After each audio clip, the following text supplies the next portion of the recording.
So these are my disclosures. So type B aortic dissection is a disease which carries significant mortality. There is a rising incidence and it affects young patients, and there are many lost years from the condition. So there's an urgent need to find effective treatments in this condition. The complex nature of the condition means there's an ever-increasing number of questions, but the priorities for research, I think, should be patient-focused and directed to gain maximum impact. And this talk is really about the patient-focused research questions. I'm lucky enough to chair the research advisory group for the Aortic Dissection Charitable Trust, and in that work we hear patient stories from all of the patients associated with the charity. These are some of the sad stories in terms of diagnosis, and from these stories we can make the list on the right of patient-focused urgent research needs.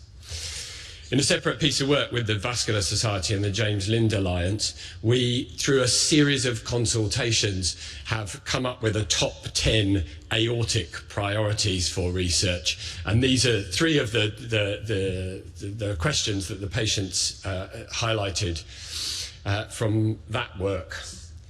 We also consulted our expert and patient panel from the Aortic Dissection Charitable Trust. It's over 400 strong, and the panel came up with these series of easily achievable questions which can now go to research funding bodies in order to try and resolve some of these questions. So I think the patient-focused urgent research needs are here on the right-hand side and go from prevention all the way to what we need to do to improve the long-term mental and physical health of our patients. So high-quality research studies are needed for sure, but these are not simple to set up because it's a relatively rare condition. It's an emergency presentation and it's a long-term condition after that. And consequently, long-term studies with difficult recruitment at high cost are needed. But I think there are a number of strategies with patients that we can use. We need robust evidence to make a case for change, and we need to question what we're doing at present.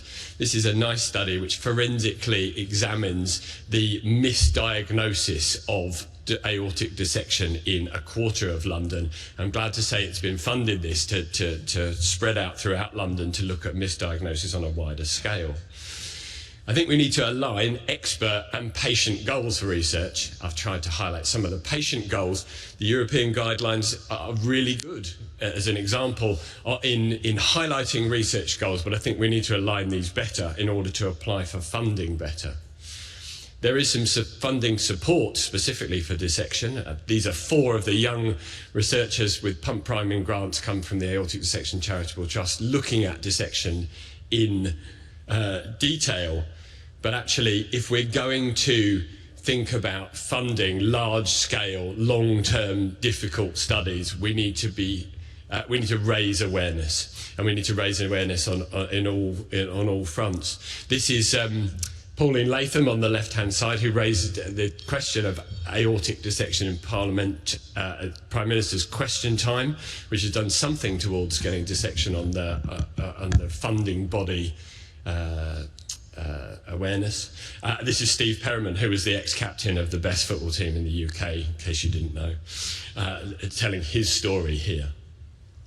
I think it's important that we lobby for major grant funding, and this is the Think Aorta group, the excellent Think Aorta group, who came together with some vascular surgeons and some cardiac surgeons and A&E doctors to lobby the health secretary at the time, Matt Hancock, for major grant funding. And this was interesting because this led to a series of round-table discussions to identify some of the research priorities, and led to a call from our national funding body for a trial in type B aortic dissection, for early stenting in type B aortic dissection in the subacute phase. And from all of that work grew, along with the patients, the EARNEST trial, which is our proposal to treat uncomplicated type B aortic dissection patients in the subacute phase with TVAR. And this trial, hopefully, if it goes through the last funding decisions, will run parallel to the trial we're just about to hear about in this session in the USA. So will the knowledge gaps be resolved? That was my last question to answer. Well, they must, and it's urgent, given that everyday lives are shortened by this condition, and we must work with our patients in order to do that. Thank you.